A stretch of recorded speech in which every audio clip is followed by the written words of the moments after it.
Nah, aku pengen share sebenarnya apa perbedaannya kerja di Amerika, suka dukanya dibandingkan dengan di Indonesia.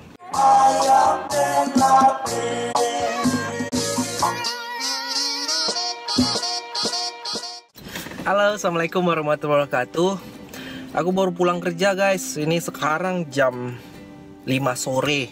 Nah, jadi aku baru kerja pagi. Kemarin tuh aku kerja malam, udah 2 bulan setengah aku kerja malam. Sekarang aku masuk pagi lagi. Oh ya, yang baru ke channel aku kerja di Amerika. Aku kerja telecommunication. Aku sebagai U-Tran engineer. Jadi U-Tran engineer tuh kayak telecommunication ya, sama kayak software engineer gitu. Nah, aku pengen share sebenarnya apa perbedaannya kerja di Amerika, suka dukanya dibandingkan dengan di Indonesia. Nah, kalau di Amerika itu perbedaannya, teman-teman itu bakalan dibayar itu per jam. Jadi di sini semua tenaga kerja itu rata-rata tuh per jam gitu hitungannya. Satu hari itu kerja 8 jam, dalam satu minggu itu 40 jam. Nah, jadi dari jam-jam itu konverternya. Nah, itu ada juga pekerjaan tertentu yang kerjaan misalnya jadi pegawai permanen, pembayarannya itu per bulan gitu, bukan per jam lagi. Tapi kalau kayak tenaga kontraktor, kayak temen itu kerja di restoran, atau teman-teman itu kerja di kebanyakan di mana-mana aja itu banyakan bayarannya per jam, 40 jam selama satu minggu. Di sini nih makanya orang di Amerika itu menghargai banget dengan adanya waktu.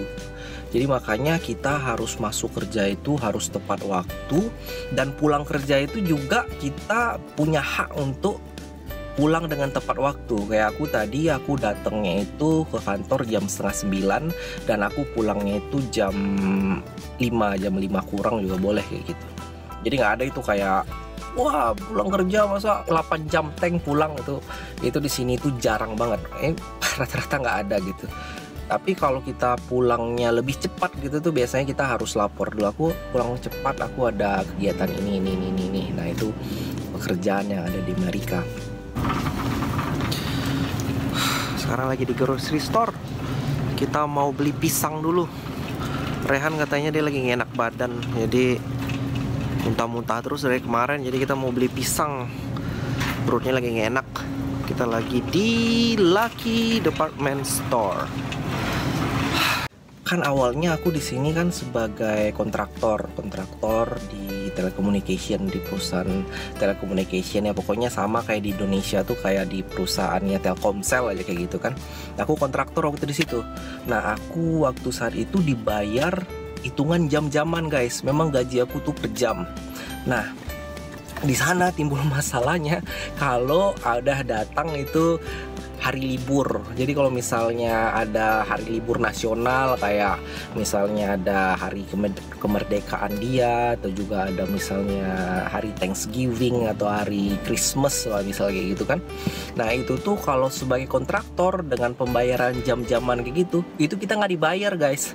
Jadi gaji aku tuh suka dipotong gitu. Misalnya nih 1 bulan nih, ada hari libur. Nah, ya udah, jadi gaji aku jadi kurang, guys. Tapi kelebihannya juga sebagai kontraktor, kalau kita jam kerja kita lebih, kita itu punya hak untuk mengambil namanya overtime. Nah, overtime atau jam tambahan gitu. Nah, makanya di sini itu banyaknya itu overtime, guys, yang dapatnya kayak gitu. Halo.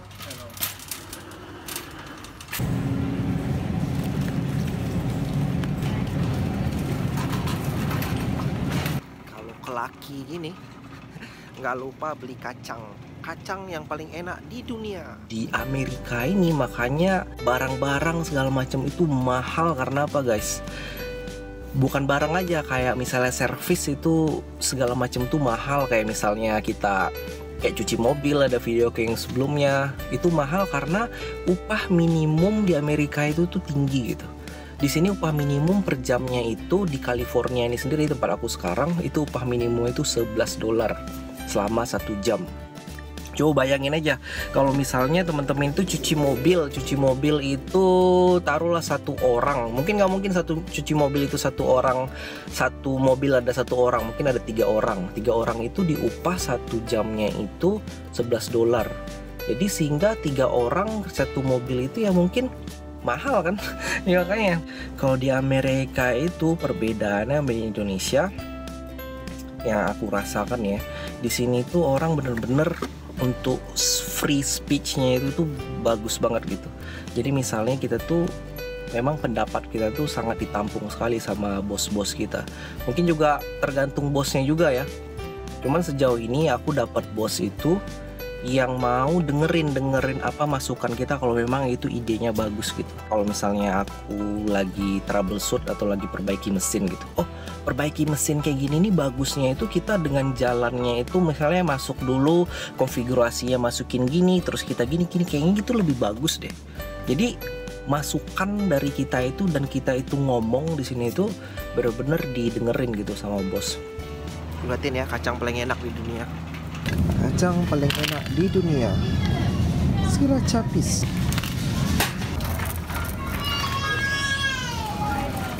Mungkin beda banget ya waktu sama aku di Indonesia. Dulu kan aku juga kontraktor di Indonesia kan, telecommunication. Jadi di sana tuh apa aku doang gitu ya, kayaknya sama bos itu kayak takut banget.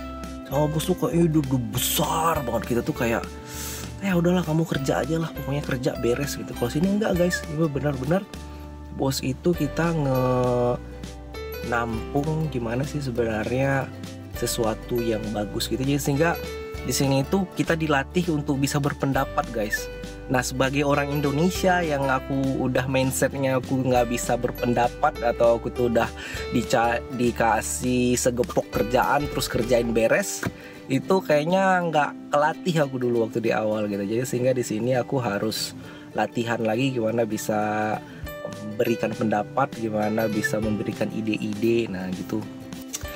Jadi kebanyakan gitu ya bos-bos yang di Amerika gini tuh mungkin bisa, makanya kita bisa berpendapat, kita bisa mungkin kalau kita nggak seneng kita komplain gitu kan. Nah cuman ini nggak tipikal orang Asia ya. Sebagai bos itu, kalau kita sebagai bos, kita tuh di sini itu yang nggak bisa semena-mena gitu loh. Gimana sih, sebagai bos itu kita nggak bisa semena-mena sama bawahan di sini. Karena apa? Karena di Amerika sini gitu tuh udah ada kayak banyak banget kejadian ya. Itu tuh main su mensu di sini tuh.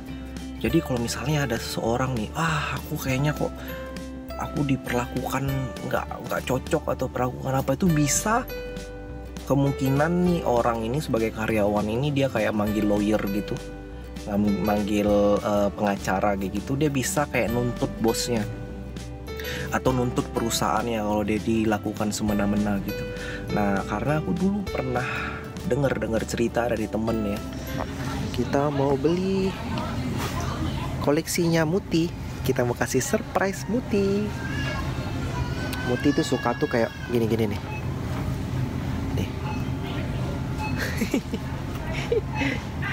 Muti koleksi kaktus, kita kasih surprise buat Muti. Apa ya? Nah, bagus. Surprise buat Muti. Jadi ada suatu kejadian, kita kan kerja remote gitu, terus ada seorang field maintenance gitu, ada orang lapangan itu tuh dia lagi kerja, dia udah kerja lama, udah dari pagi sampai siang, dan sehingga dia harus troubleshoot kerjaan sampai dia itu ngelangkauin jam makan siangnya gitu. Dia nggak seneng, dia itu bisa nggak sampai dapat makan siang, dan dia itu ini gitu udah capek kerja, mungkin udah lama gitu jangka waktunya. Ya udah akhirnya dia sebagai kontraktor dia coba ngesu dari si perusahaannya ini. Nah perusahaannya aku nggak ngerti ya apa itu nama perusahaannya. Akhirnya masuk ke pengadilan segala macam. Udah akhirnya dituntutlah beberapa ratus ribu dolar gitu di ininya, dituntutnya gitu kan. Ya udah bener guys, bener dia tuh sampai menang, dan sehingga si perusahaannya itu harus bayar ganti rugi ke nya itu. Nah kejadian kayak gini nih mungkin banget guys terjadi guys kalau misalnya menjadi seorang yang semena-mena di Amerika. Jangan kayak gitu aja, jangan di daerah kantor kita aja. Di sini kalau misalnya ada orang nggak seneng atau tetangga kita nggak seneng, maka kita bisa itu main kayak susu gitu. Jadi di Amerika nih ya bener-bener orang itu bebas, tapi ya bebas juga menuntut. Oke guys, hari ini Halloween di Amerika, jadi orang-orang pada pakai kostum gitu.